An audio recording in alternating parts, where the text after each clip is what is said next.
Hi there, my name is Anne Lise Kjaer and I'm a futurist.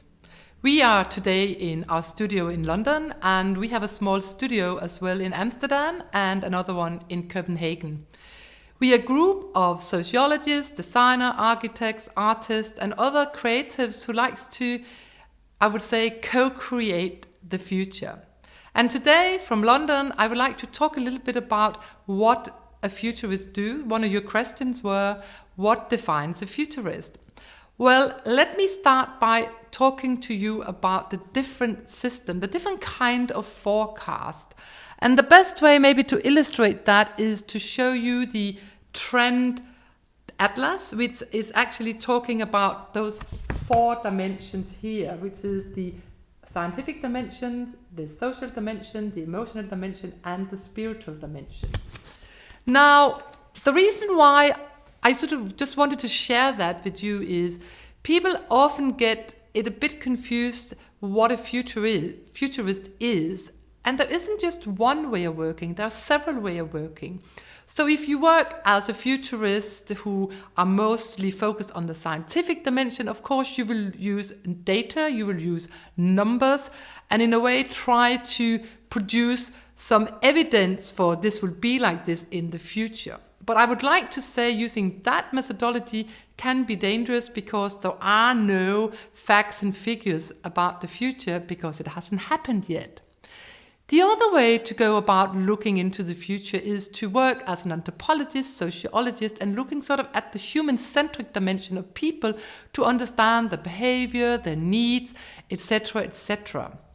Another way of working with the future, and it's very much used by designers, is a sort of intuitive approach. You find ideas, you find artifacts, you see a film, and around that you start to, I would say, subtract ideas and inspiration for storytelling the future. The last way, and we've all met those, the wild card forecast, the people who come up with wild forecasts about the future. And you often see them on the news because they're very exciting, because they can sometimes tell quite, gruesome stories about if you don't do this, that, and the other, this is what might happen. Now, funnily enough, if you then confront those big or wild card futurists 5 years later and you say, listen, what you forecasted 5 years ago didn't happen, and they will say, no, because I told you so. So in my case, as a futurist, it has been a journey over the last 30 years. Interestingly enough, I started out, some years ago in the 1970s, where I studied to become a designer. I studied in Denmark, and I'm Danish-Swedish. I traveled around the world. I lived in Asia. I worked out of Hong Kong. And then I lived in Paris, I lived in Germany. And all of those different encounters, of course, gave me some, I would say, advantages in form of understanding people and different cultures. And through my work as a designer, I traveled a lot and I understood that really who are setting the trends is often people. It's our action and reaction towards what is happening in society. The 30 years of my working with trends has very much been, the initial journey was why design matters. I mean, design thinking was very much how I started out. I wanted to find out what happens before you create design. Then we, as a company, as a little group, developed a multidimensional thinking model where we wanted to really put the different kind of mindsets together, the scientific dimension, the social dimension, the more intuitive sort of emotional dimension, but also we wanted to work with values, the softer thing, the sort of, I would say, the energies of thing. And those 4 dimensions eventually saw its birth into what I shared with you earlier, the trend atlas. And a trend atlas here, to just demonstrate it, really defines the different dimensions, the different levels within society that you need to combine. So at the bottom here you see the pestle trends. It talks to us about politics, economics, social trends. It speaks to us about technology, economics, environment and legislations, and all of those together combined with the softer dimension of emotional dimension, and then here the values. This is really a map over the future. It is a trend atlas, and I would say that this trend atlas, you can download from my website, is an essential part of starting your journey as sort of thinking and working and playing like a futurist, because you need to understand how the world is interconnected. So my own journey, it took me the first 10 years to use my design thinking to create some tools for navigating the future. And then I would say for the last 10 years, it has very much been this idea with the capital P in leadership, the capital for purpose, teaching leaders, teaching individuals of the importance of economics for humans. And in that capacity, of course, we put together Futures 1, Futures 2, Futures 3, and Futures 4 is very much about us really navigating the future, trying to teach people how they can think, work, and play like a futurist. So when I look into the future, the next 5-10 years, first of all, let me remind you, the future isn't just somewhere we go.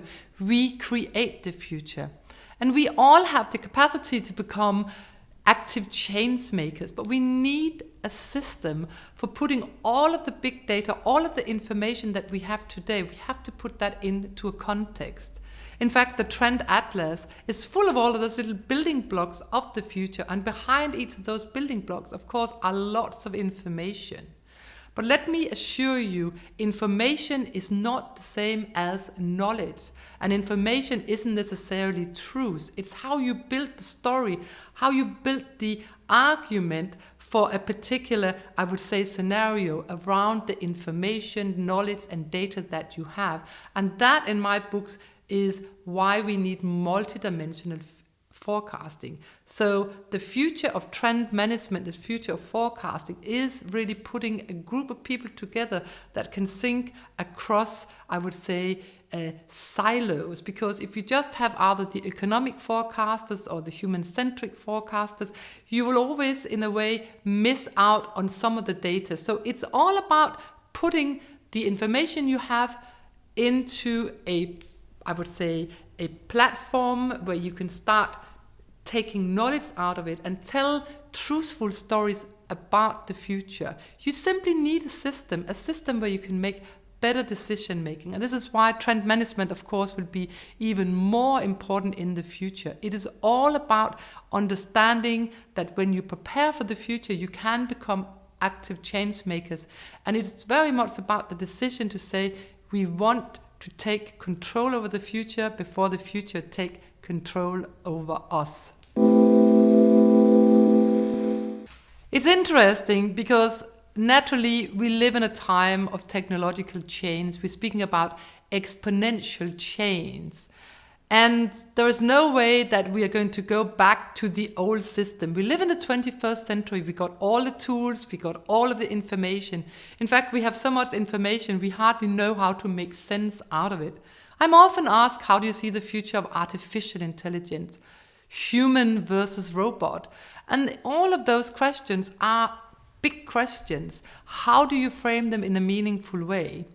Let me assure you, from many of the experts I've spoken to, many of the people, you and I would say normal people, when you ask them about technology, a very interesting answer is often, and this is from expert interviews, most people say, well, we're not really interested in technology. It's like plumbing, it's like electricity. We just want to know that it's working.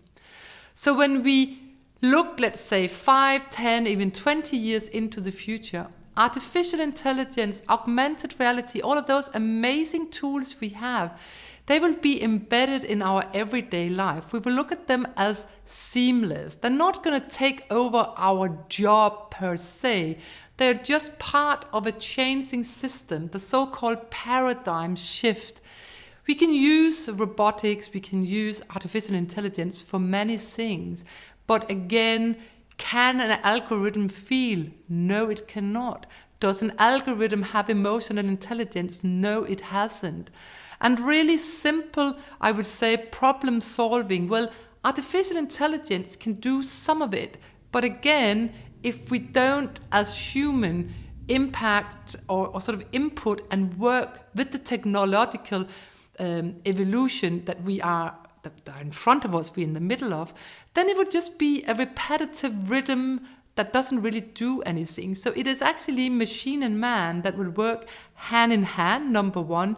Number two as well, many of the technologies that we have out there will in fact lead to that we perhaps can improve our quality of life. There are many human-centric aspects to what technology can do, but very often we only speak about technology. We don't speak about the sociology of technology. We speak about what the machines can do, how amazing they are, but they never really talk to you about the human-centric impact of that. So I think this is what the conversation of the future will be about, how we currently are being manipulated by machines, how we are currently simply being consumer of technologies. We're not really doing anything meaningful with it. Maybe it's a small percentage of the human population that understand how they can use technology, but we are still at a very early stage where this technology that we have out there is, in fact, I would say, the message, the media here is the message. It is not so much what comes out of it, but it's very much what it does. And so far, we've seen tremendous change, and we are very much at the beginning of that change. I cannot see what will happen in 20 years' time. It will be exponential change, and it will come in chunks. And I'm looking very forward to be part of that new future, a future where hopefully we will work together, we will use technology as a tool for collaboration, not a tool where a few will exploit the masses. And that's my dream for the future.